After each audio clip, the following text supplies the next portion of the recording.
This is a 2007 GTPlanet post from a member most people probably won't recognize.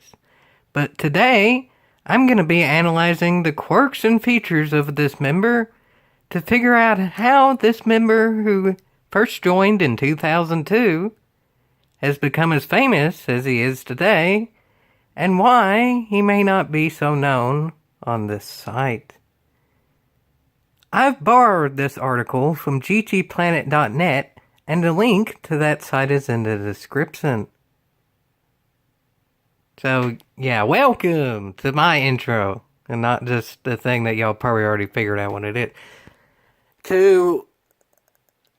I think this is going to end up actually being a series of videos about how, if you haven't guessed it from the intro yet, Doug DeMuro, the automotive journalist on YouTube who has over 2.5 million subscribers, sort of started his automotive journalism type career. It wasn't really a career yet, but just for fun.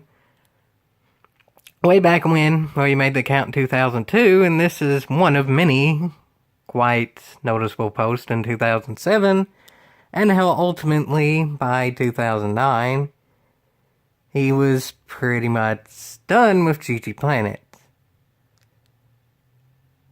Pretty much I'm going to do this to the best of my abilities in chronological order. I'll look through his post of how it started in the beginning, and noticeable posts throughout his time on GTPlanet, to ultimately his fallout with a moderator of GTPlanet who's actually still on the site, and ultimately give it a... yeah, y'all might know what I'd say there if I'm still trying to emulate him, but he wasn't emulating him yet. The Doug score did not exactly exist in 2007. So anyway, just sort of a teaser for this series, I don't know exactly how long it'll be, is a pretty cotton-picking... Actually, it ended up being notable sort of journalism-esque post in 2007. Just some general information about Doug DeMuro on GTPlanet. Again, I'll link his actual profile in the description, as well as this actual, thread. His original name was M5 Power, so that's the easiest way to find him. Capital M, then 5, then the P is capitalized and the rest lowercase. And then he changed his name to this because he's famous now. Probably don't want people to notice him, but I'll get more into details of maybe why I changed it later. So anyway, this in general is the article. I ain't necessarily going to read it, but it's linked in the description, because apparently this was his own thing. I mean, as of now, y'all can believe it for yourselves or not. He apparently saw Ralph Lauren's Bugatti Veyron, 2007. Doug DeMuro right now is almost 31 years old. His birthday is May 22nd, 1988. I had to look that up. I think that's right. So he's about 31, so he would have been 19 years. I mean, yeah, it's reasonable enough, I guess, but let's get into it and see if it's actually true. Or Jiminy Cricket, folks, unless he just photoshopped his name on the bottom. There, it's looking pretty true. I mean, all of this back in 2007, they probably just had to have photo hosting websites then. But, I mean, yeah, his name is down there. Unless you just photoshopped that in, but I kind of doubt it, because as you read on it, apparently this post picked up some popularity later. It's pictures of the Bugatti Veyron in general. I don't think he knew it was Ralph Lauren at that point. But eventually, I settled down, and that's clear shots. So I think at this point, he just saw a Bugatti Veyron. That's rare, especially in 2007, when that was still a fairly new car. And then he noticed the license plate, and then he figured out it was him. So that's quite interesting. I wouldn't have known what Ralph Lauren's license plate looks like. So then he followed along, because automotive journalism means stalking, back then and now. Pretty much. Until finally we came to the junction where you can choose to talk, or choose to take, or blah, blah, blah. I don't know any of this. I know about the Veyron, not the world. And you get the Veyron in there. I know this might be my best chance for a side shot as I steadied the camera and just talked. This ain't even the best part, folks. Trust me on this. This is the part I'm reading because it's more important. The driver turned into a small parking lot in the town of I don't know any of that. But anyway, turned in there and then start figuring out who it is. Anyway, this is 2007, so it probably looks a bit different, but still. The driver made a U-turn. And yeah, it's looking like this is a legitimate story that Doug DeMuro had an actual real experience in that 2007. Obviously, his YouTube career didn't really start till, I guess, 5 or 6 years later, I think it was. So that's quite interesting. He had all of his links in the thing, like the Auto Trader and all that before, I think. But in 2007, I don't think he was doing anything. Maybe that was when he worked at that Porsche dealership or whatever story you talked about before. I don't know. But anyway, yeah, folks. This is the pictures of seeing him. And this still ain't even the best part yet. Wait for it, folks. I mean, he took a lot of pictures. But this is apparently what actually happened. There's no video of the interview, but supposedly he interviewed Ralph Lauren when he had his Bugatti Veyron out driving. This, I mean, as far as I can tell, is straight up tourism right yonder. I mean, it has his name at the bottom there, and it's 2007, so I don't really think there would have been tons of people with fancy cameras out there to dispute him.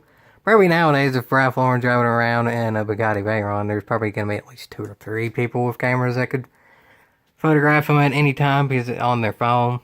But I guess Doug already had a fairly nice camera at that point, which probably not too many people did back then. So we're just going to have to believe this interview is true, because apparently all this is true, so. Anyway, to the actual interview. Ralph Lauren likes their shirts, both of which are Doug's shirts. And then about the actual car now, right? Had it for about a year, got it from the ranch. And unlike anything, yeah, he obeys the speed limits and all that, though, which is, I don't know if that's meant to be a joke or actual or whatever. I mean, I assume Ralph Lauren could probably pay for a speeding ticket, have a hunch. But anyway, sorry about all the pictures, it's fine. Thanks for being interviewed, and then ending with goodbye. I mean, y'all can take this as you may. I mean, obviously, probably if you're watching this video, you know about Doug DeMuro and his general channel and personality and all that. It's obviously for anyone, the personality changes some in 12 years, but still. Do y'all think this bit is true? I mean, I guess it's pretty obvious this bit's true, so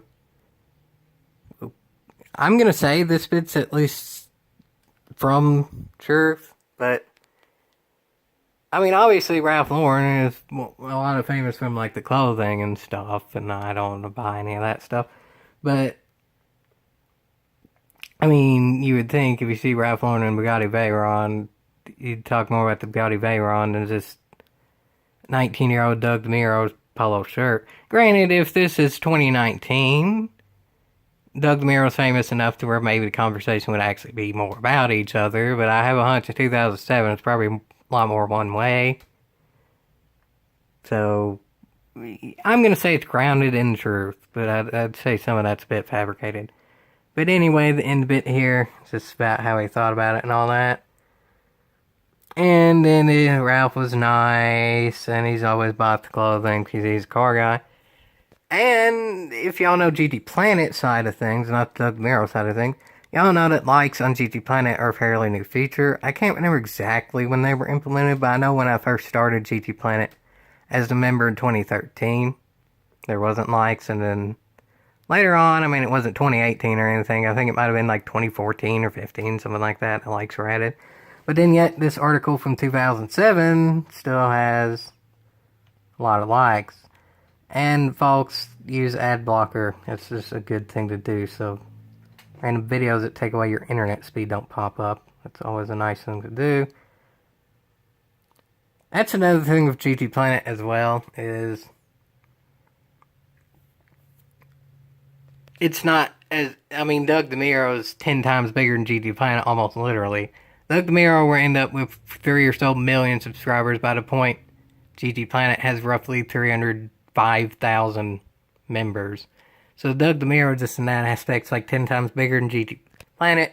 But it's looking like Doug DeMuro might have got his start in popularity on GTPlanet. So this is sort of an intro to the series. I don't exactly how long it'll be, but this has always been an interesting thing to me. I think I figured out that GTPlanet and Doug DeMuro were related in some way in 2015 or so, and then I figured out, oh, Doug DeMuro was a member on GTPlanet for actually quite a while, by about 2016. But I figured I'd go ahead and do a series on it now while I have time over summer vacation, because this is quite a cool thing. For this individual article, again, I'll link it. Apparently, it got picked up by quite a big site near that time, like soon after it got posted on GTPlanet. So then, that site at that point was bigger than GTPlanet. I've never heard of it, so it might not be around anymore, who knows. Gave GTPlanet a lot of publicity because it linked to the actual page and such. So ultimately, by 2007, Doug DeMuro and GTPlanet were both mutually benefiting off each other's existence. Again, the point of this series is to ultimately lead to why there was a fallout in the end, and then give all the quirks and features of what happened during that time. So, yeah, folks, I hope y'all enjoyed this series. I guess I'll title ultimately what led to Doug DeMuro's fallout with GTPlanet or something along the lines of that. This series ain't exactly scripted or anything. This is just, I'm going to go through what I see as interesting, and then I'll link with that interesting stuff in the description. And ultimately, the main thing that I'm linking is the literal profile of Doug DeMuro himself. If you want to go there and see what he posted on GTPlanet, you can. But I'll just say this, and then more information will lead to that in future videos. He has deleted, or to the best of GTPlanet's abilities, deleted, meaning the post is still there, just you can delete all the text in the post. That, yeah, he's deleted quite a few of his posts. I'll say that, and then leave it there. Doug DeMuro is quite well known. GTPlanet, I mean, well, they have to run autoplay videos just to stay afloat. Could Doug DeMuro have gotten the way he is now without GTPlanet, though? Well, this will be an analysis of that, and what ultimately became of it. Yeehaw!